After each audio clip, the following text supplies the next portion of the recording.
நம்ம enumeration form என்று சொல்லக்கூடிய கணக்கெடுப்பு படிவத்தை வந்து வீடு வீடாக கொடுத்துட்டு வந்திருக்காங்க.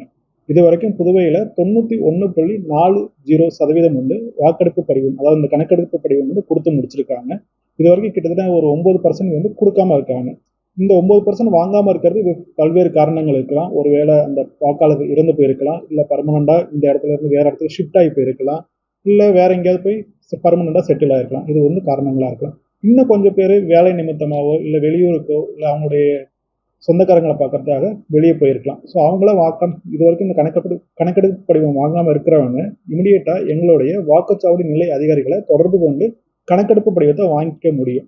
ஸோ எப்படி வாக்குச்சாவடி நிலை அதிகாரிகளை அவங்க தொடர்பு கொள்ளலாம்னா அதுக்கு சில வழிமுறைகள் இருக்குது. ஒன்று வந்து நம்ம voters.eci.gov.in அப்படிங்கிற வலைத்தள முகவரி போனீங்கன்னா connect your BLO, call your BLO or book a call with your BLO அப்படின்னு ஒரு ஃபெசிலிட்டி இருக்குது. அந்த ஃபெசிலிட்டி மூலமாக அவங்க அந்த பிஎல்ஓவை கான்டாக்ட் பண்ணிக்க முடியும். ரெண்டாவது, எங்களுடைய சிஓ வெப்சைட் புதுச்சேரி CEO.py.gov.in அப்படிங்கிற வலைத்தள முகவரிக்கு போனீங்கன்னா ஒவ்வொரு பிஎல்ஓ நம்பரும், அவங்களோட நேமும், அவங்களுடைய தொகுதி நம்பரும், அவங்களுடைய வாக்குச்சாவடி எண் நம்பரும் நாங்கள் போட்டிருக்கோம். அது மூலமாகவும் மக்கள் வந்து அந்த வாக்குச்சாவடி நிலை அதிகாரியை தொடர்பு கொண்டுக்க முடியும்.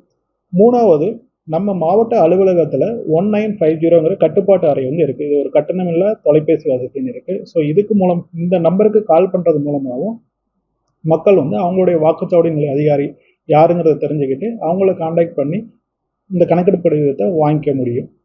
இல்லை அப்படின்னா நம்மளுடைய ஒவ்வொரு தொகுதியிலையும் வாக்காளர் பதிவு அதிகாரி, இஆர்ஓ என்று சொல்லக்கூடிய வாக்காளர் பதிவு அதிகாரி இருக்காங்க.